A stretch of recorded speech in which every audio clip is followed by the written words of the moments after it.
ओम नमो भगवते वासुदेवाय। आप सभी का हमारे YouTube चैनल पर हार्दिक स्वागत है। सभी मनोरथों को पूर्ण करने वाली आइए आज सुने श्री सत्यनारायण व्रत कथा। सत्यनारायण कथा में केले के पत्ते व फल के अलावा पंचामृत, पंचगव्य, सुपारी, पान, तिल, मोली, रोली, कुमकुम, दूर्वा की आवश्यकता होती है, जिनसे भगवान की पूजा होती है। सत्यनारायण की पूजा के लिए दूध, मधु, केला, गंगा जल, तुलसी पत्ता, मेवा मिलाकर पंचामृत तैयार किया जाता है। इन्हें प्रसाद के तौर पर फल मिष्ठान के अलावा आटे को भूनकर उसमें चीनी मिलाकर एक प्रसाद बनता है, जिसे पंजीरी कहा जाता है, उसका भी भोग लगता है। सत्यनारायण भगवान की कथा में पंजीरी और पंचामृत का विशेष महत्व है। इन्हें प्रसाद में अवश्य शामिल करना चाहिए। प्रेम से बोले सत्यनारायण भगवान की जय। प्रथम अध्याय। एक समय नैमिषारण्य 88,000 ऋषियों ने श्री सूत जी से पूछा, हे प्रभु, इस कलयुग में वेद विद्या रहित मनुष्यों को प्रभु भक्ति किस प्रकार मिलेगी तथा उनका उद्धार कैसे होगा? इसलिए हे मुनि श्रेष्ठ, कोई ऐसा व्रत कहिए जिससे थोड़े समय में पुण्य प्राप्त होवे तथा मनोवांछित फल मिले। ऐसी कथा सुनने की हमारी इच्छा है। सर्वशास्त्र ज्ञाता सूत जी बोले, हे वैष्णवों में पूज्य, आप सबने सर्व प्राणियों के हित की बात पूछी है। अब मैं उस श्रेष्ठ व्रत को आप लोगों से कहूँगा जिस व्रत को नारद जी ने लक्ष्मी नारायण से पूछा था। एक समय योगी राज नारद जी दूसरों के हित की इच्छा से अनेक लोकों में घूमते हुए मृत्यु लोक में आ पहुँचे। वहाँ बहुत योनियों में जन्मे हुए प्रायः सभी मनुष्यों को अपने कर्मों के द्वारा अनेक दुखों से पीड़ित देखकर सोचा कि किस यत्न के करने से निश्चय ही इनके दुखों का नाश हो सकेगा। नारद ऐसा मन में सोचकर विष्णु लोक को गए। वहाँ श्वेत वर्ण और 4 भुजाओं वाले देवों के इस नारायण को, जिनके हाथों में शंख, चक्र, गदा और पद्म थे तथा वरमाला पहने हुए थे, देखकर स्तुति करने लगे। हे भगवान, आप अत्यंत शक्ति से संपन्न हैं। मन तथा वाणी भी आपको नहीं पा सकती। आपका आदि, मध्य और अंत नहीं है।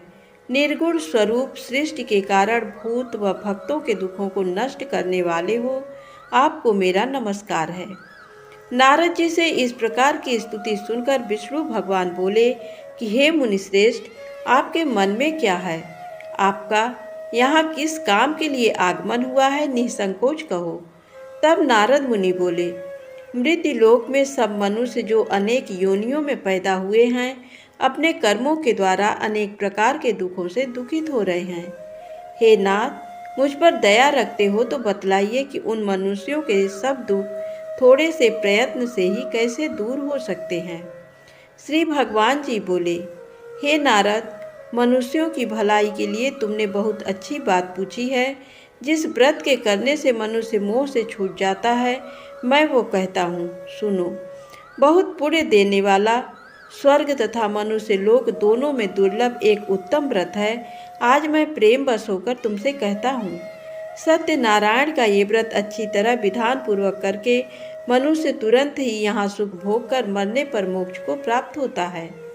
श्री भगवान के वचन सुनकर नारद मुनि बोले, उस व्रत का क्या फल है, क्या विधान है, किसने ये व्रत किया है और किस दिन ये व्रत करना चाहिए, विस्तार से बताइए।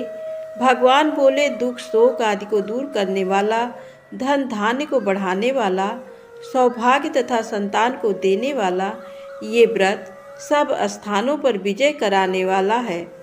भक्ति और श्रद्धा के साथ किसी भी दिन मनुष्य श्री सत्यनारायण भगवान की शाम के समय ब्राह्मणों और बंधुओं बांधवों के साथ धर्मपरायण होकर पूजा करे। भक्ति भाव से नैवेद्य केले का खम्भ, घी, दूध और गेहूं का चूर्ण सवाया लेवे। गेहूं के अभाव में साठी का चूर्ण, शक्कर तथा गुड़ ले और सब भक्षण योग्य पदार्थ जमा करके भगवान को अर्पण कर देवे तथा बंधुओं सहित ब्राह्मणों को भोजन करावे। तत्पश्चात स्वयं भोजन करे। नृत्य गीत आदि का आचरण कर सत्यनारायण भगवान को स्मरण करते हुए समय व्यतीत करें।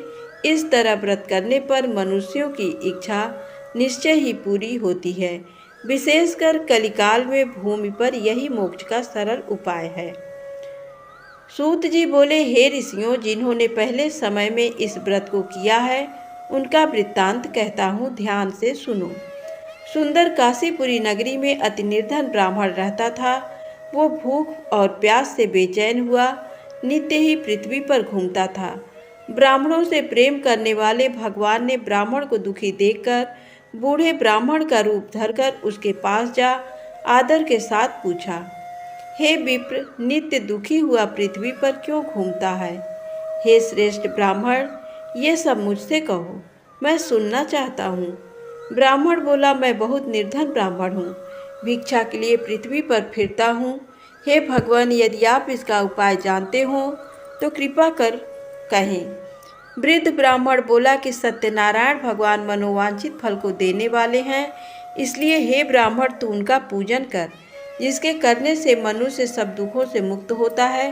ब्राह्मण को व्रत का सारा विधान बतलाकर बूढ़े ब्राह्मण का रूप धारण करने वाले सत्यनारायण भगवान अंतर्धान हो गए। जिस व्रत को वृद्ध ब्राह्मण ने बतलाया है मैं उसको अवश्य करूँगा, ये निश्चय करने पर उस ब्राह्मण को भी नींद नहीं आई। वह सवेरे ही उठ सत्यनारायण के व्रत का निश्चय कर भिक्षा के लिए चला। उस दिन उसको भिक्षा में बहुत सा धन मिला, जिससे बंधु बांधवों के साथ उसने सत्यनारायण का व्रत किया। उसके करने से वो ब्राह्मण सब दुखों से छूटकर अनेक प्रकार की संपत्तियों से युक्त हुआ। उस समय से वो ब्राह्मण हर मास व्रत करने लगा। इस तरह सत्यनारायण भगवान के व्रत को जो करेगा सब पापों से छूटकर मोक्ष को प्राप्त होगा। आगे जो पृथ्वी पर सत्यनारायण का व्रत करेगा वो मनुष्य सब दुखों से छूट जाएगा। इस तरह नारद जी ने सत्यनारायण का कहा हुआ ये व्रत तुमसे कहा। हे विप्र, अब मैं और क्या कहूँ? ऋषि बोले, हे मुनीश्वर, संसार में इस ब्राह्मण से सुनकर किस किसने इस व्रत को किया, हम सब वो सुनना चाहते हैं। इसके लिए हमारे मन में श्रद्धा है। सूत जी बोले, हे मुनियों, जिसने इस व्रत को किया है वो सब सुनो। एक समय वो ब्राह्मण धन और ऐश्वर्य के अनुसार बंधु बांधवों के साथ व्रत करने को तैयार हुआ। उसी समय एक लकड़ी बेचने वाला बूढ़ा आदमी आया और बाहर लकड़ियों को रखकर ब्राह्मण के मकान में गया। प्यास से दुखी लकड़हारा उनको व्रत करते देखकर ब्राह्मण को नमस्कार करके पूछने लगा कि आप ये क्या कर रहे हैं और इसके करने से क्या फल मिलता है, कृपा करके मुझसे कहें। ब्राह्मण ने कहा, सब मनोकामनाओं को पूरा करने वाला ये सत्यनारायण भगवान का व्रत है। इसकी ही कृपा से मेरे यहाँ धन धान्य आदि की वृद्धि हुई है। ब्राह्मण से व्रत के बारे में जानकर लकड़हारा बहुत प्रसन्न हुआ। चरणामृत ले और प्रसाद खाने के बाद अपने घर को आया। लकड़हारे ने मन में इस प्रकार का संकल्प किया कि आज ग्राम में लकड़ी बेचने से जो धन मिलेगा उसी से सत्यनारायण देव का उत्तम व्रत करूँगा। ये मन में विचार कर वो बूढ़ा लकड़हारा लकड़ियाँ अपने सिर पर रखकर जिस नगर में धनवान लोग रहते थे वो ऐसे सुंदर नगर में गया। उस दिन वहाँ पर बूढ़े को उन लकड़ियों का दाम पहले दिनों से चौगुना मिला। तब वो बूढ़ा लकड़हारा दाम ले और अति प्रसन्न होकर पक्के केले की फली, शक्कर, घी, दूध, दही और गेहूं का चूर्ण इत्यादि सत्यनारायण भगवान के व्रत की कुल सामग्रियों को लेकर अपने घर गया। फिर उसने अपने भाइयों को बुलाकर विधि के साथ भगवान का पूजन और व्रत किया। उस व्रत के प्रभाव से बूढ़ा लकड़हारा धन धान्य आदि से युक्त हुआ और संसार के समस्त सुख भोग कर बैकुंठ को चला गया।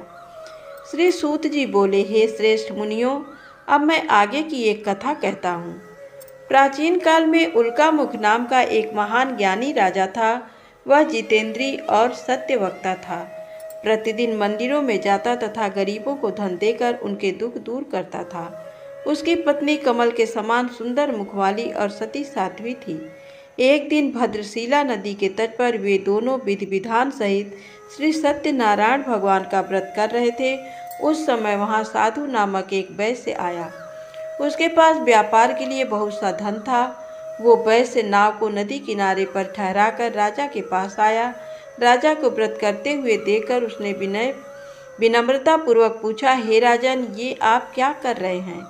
मेरी सुनने की इच्छा है, कृपया आप ये मुझे भी समझाइए। महाराज उल्का मुख ने कहा, हे साधु वैश्य, मैं अपने बंधु बांधवों के साथ पुत्र की प्राप्ति के लिए श्री सत्यनारायण भगवान का व्रत व पूजन कर रहा हूँ। राजा की वचन सुनकर साधु नामक वैश्य ने आदर से कहा, हे राजन, मुझे भी इसका संपूर्ण विधि विधान बताएं। मैं भी आपके कहे अनुसार इस व्रत को करूँगा। मेरी भी कोई संतान नहीं है। मुझे विश्वास है इस उत्तम व्रत को करने से अवश्य ही मुझे भी संतान होगी। राजा से व्रत के सब विधान सुन व्यापार से निवृत्त हो वो वैश्य सुखपूर्वक अपने घर आया। उसने अपनी पत्नी को संतान देने वाले उस व्रत के विषय में सुनाया और प्रण किया कि जब मेरे संतान होगी तब मैं इस व्रत को करूँगा। वैश्य ने ये वचन अपनी पत्नी लीलावती से भी कहे। एक दिन उसकी पत्नी लीलावती श्री सत्यनारायण भगवान की कृपा से गर्भवती हो गई। 10वें महीने में उसने एक अति सुंदर कन्या को जन्म दिया। दिनों दिन वो कन्या इस तरह बढ़ने लगी जैसे शुक्ल पक्ष का चंद्रमा बढ़ता है। कन्या का नाम उन्होंने कलावती रखा। तब लीलावती ने मीठे शब्दों में अपने पति को याद दिलाया कि आपने जो भगवान का व्रत करने का संकल्प किया था, अब आप उसे पूरा कीजिए। साधु वैश्य ने कहा, हे प्रिय, मैं कलावती के विवाह पर इस व्रत को करूँगा। इस प्रकार अपनी पत्नी को आश्वासन दे वो व्यापार करने विदेश चला गया। कलावती पितृगृह में वृद्धि को प्राप्त हो गई। लौटने पर साधु ने जब नगर में सखियों के साथ अपनी वयस्क होती पुत्र को खेलते देखा तो उसे उसके विवाह की चिंता हुई। तब उसने एक दूत को बुलाकर कहा कि उसकी पुत्री के लिए कोई सुयोग्य वर देखकर लाए। दूत साधु नामक वैश्य की आज्ञा पाकर कंचन नगर पहुंचा और देखभाल कर वैश्य की कन्या के लिए एक सुयोग्य बड़िक पुत्र ले आया। उस सुयोग्य लड़के के साथ साधु नामक वैश्य ने अपने बंधु बांधवों सहित प्रसन्न चित्त होकर अपनी पुत्री का विवाह कर दिया। दुर्भाग्य से वह विवाह के समय भी सत्यनारायण भगवान का व्रत करना भूल गया। इस पर श्री सत्यनारायण भगवान अत्यंत क्रोधित हो गए। उन्होंने वैश्य को श्राप दिया कि तुम्हें दारुण दुख प्राप्त होगा। और फिर अपने कार्य में कुशल वो वैश्य अपने दामाद सहित नाव का बेड़ा लेकर व्यापार करने के लिए सागर के समीप रत्नसारपुर नगर में गया। रत्नसारपुर पर चंद्रकेतु नामक राजा राज्य करता था। दोनों ससुर जमाई चंद्रकेतु राजा के उस नगर में व्यापार करने लगे। एक दिन भगवान सत्यनारायण की माया से प्रेरित एक चोर राजा चंद्रकेतु का धन चुराकर भाग रहा था। राजा के दूतों को अपने पीछे तेजी से आते देखकर चोर ने घबराकर राजा के धन को वैश्य की नाव में चुपचाप रख दिया जहां वे ससुर जमाई ठहरे हुए थे और भाग गया। जब दूतों ने उस वैश्य के पास राजा के धन को रखा देखा तो उन्होंने उन ससुर दामाद को ही चोर समझा। वे उन ससुर दामाद दोनों को बांध कर ले गए और राजा के समीप जाकर बोले, आपका धन चुराने वाले ये दो चोर हम पकड़ कर लाए हैं, देखकर आज्ञा दें। तब राजा ने बिना उस वैश्य की बात सुने उन्हें कारागार में डालने की आज्ञा दे दी। इस प्रकार राजा की आज्ञा से उनको कारावास में डाल दिया गया तथा उनका सारा धन भी छीन लिया गया। सत्यनारायण भगवान के श्राप के कारण उस वैश्य की पत्नी लीलावती व पुत्री कलावती भी घर पर बहुत दुखी हुई। उनका सारा धन चोर चुरा कर ले गए। मानसिक व शारीरिक पीड़ा तथा भूख प्यास से अति दुखी हो भोजन की आस में कलावती एक ब्राह्मण के घर गई। उसने ब्राह्मण को श्री सत्यनारायण भगवान का व्रत विधि पूर्वक करते देखा। उसने कथा सुनी तथा श्रद्धा पूर्वक प्रसाद ग्रहण कर रात को घर आई। माता ने कलावती से पूछा, हे पुत्री, तू अब तक कहाँ रही? मैं तेरे लिए बहुत चिंतित थी। माता के शब्द सुन कलावती बोली, हे माता, मैंने एक ब्राह्मण के घर श्री सत्यनारायण भगवान का व्रत होते देखा और मेरी भी उस उत्तम व्रत को करने की इच्छा है। माता ने कन्या के वचन सुनकर सत्यनारायण भगवान के पूजन की तैयारी की। उसने बंधुओं सहित श्री सत्यनारायण भगवान का पूजन व व्रत किया और वर मांगा कि मेरे पति और दामाद शीघ्र ही घर लौट आएं। साथ ही विनती की कि हे प्रभु, अगर हमसे कोई भूल हुई हो तो हम सबका अपराध क्षमा करो। श्री सत्यनारायण भगवान इस व्रत से प्रसन्न हो गए। उन्होंने राजा चंद्रकेतु को स्वप्न में दर्शन देकर कहा, हे राजन, जिन दोनों वैश्यों को तुमने बंदी बना रखा है वे निर्दोष हैं, उन्हें प्रातः ही छोड़ दो। उनका सब धन जो तुमने अधिग्रहित किया है लौटा दो, अन्यथा मैं तुम्हारा राज्य, धन, पुत्र आदि सब नष्ट कर दूंगा। राजा से ऐसे वचन कहकर भगवान अंतर ध्यान हो गए और फिर प्रातःकाल राजा चंद्रकेतु ने दरबार में सबको अपना स्वप्न सुनाया और सैनिकों को आज्ञा दी कि दोनों वैश्यों को कैद से मुक्त कर दरबार में ले आए। दोनों ने आते ही राजा को प्रणाम किया। राजा ने कोमल वचनों में कहा, हे महानुभावों, तुम्हें अज्ञानता बस ऐसा कठिन दुख प्राप्त हुआ है, अब तुम्हें कोई भय नहीं है, तुम मुक्त हो। इसके बाद राजा ने उनको नए नए वस्त्राभूषण पहनवाए तथा उनका जितना धन लिया था उससे दुगना लौटाकर आदर से विदा किया। दोनों वैश्य अपने घर को चल दिए। सूत जी ने आगे कहा, वैश्य ने यात्रा आरंभ की और अपने नगर को चला। उनके थोड़ी दूर आगे बढ़ने पर दंडी वेशधारी श्री सत्यनारायण भगवान ने उसकी परीक्षा लेने हेतु उससे पूछा, हे वैश्य, तेरी नाव में क्या है? अभिमानी वणिक हंसता हुआ बोला, हे दंडी, आप क्यों पूछते हैं? क्या धन लेने की कामना है? मेरी नाव में तो बेल के पत्ते भरे हैं। वैश्य के ऐसे वचन सुनकर दंडी वेशधारी श्री सत्यनारायण भगवान बोले, तुम्हारा वचन सत्य हो।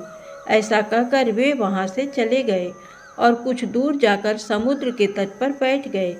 दंडी महाराज के जाने के पश्चात वैश्य ने नित्य क्रिया से निवृत्त होने के बाद नाव को ऊंची उठी देखकर अचंभा किया तथा नाव में बेल पत्ते आदि देखकर मूर्छित हो जमीन पर गिर पड़ा।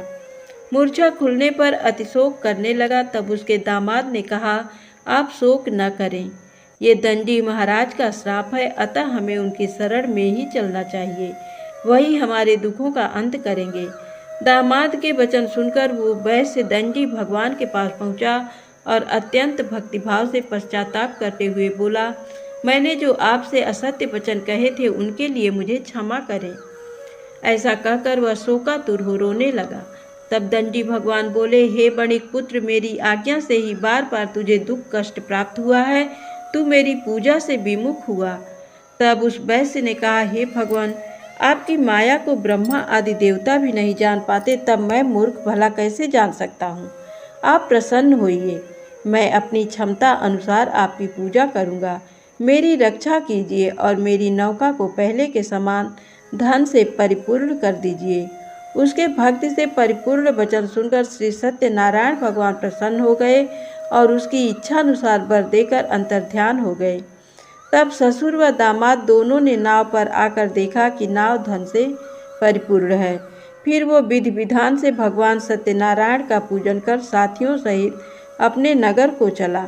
जब वो अपने नगर के निकट पहुंचा तब उसने एक दूत को अपने घर भेजा। दूत ने साधु नामक वैश्य के घर जाकर उसकी पत्नी को नमस्कार किया और कहा, आपके पति अपने जमाता सहित इस नगर में समीप आ गए हैं। लीलावती और उसकी कन्या कलावती उस समय भगवान का पूजन कर रही थी। दूत का वचन सुनकर साधु की पत्नी ने बड़े हर्ष के साथ सत्यनारायण भगवान का पूजन पूर्ण किया और अपनी पुत्री से कहा, मैं अपने पति के दर्शन को जाती हूँ, तू पूजन पूर्ण कर शीघ्र आ जाना। परंतु कलावती पूजन एवं प्रसाद छोड़कर अपने पति के दर्शन के लिए चली गई। पूजन एवं प्रसाद की अवज्ञा के कारण भगवान सत्यनारायण ने रुष्ट हो उसके पति को नाव सहित पानी में डुबो दिया। कलावती अपने पति को न पाकर रोती हुई जमीन पर गिर पड़ी। नौका को डूबा हुआ तथा कन्या को रोती हुई देख साधु नामक वैश्य द्रवित हो बोला, हे प्रभु, मुझसे या मेरे परिवार से अज्ञानतावश जो अपराध हुआ हो उसे क्षमा करें। उसके ऐसे वचन सुनकर सत्यदेव भगवान प्रसन्न हो गए।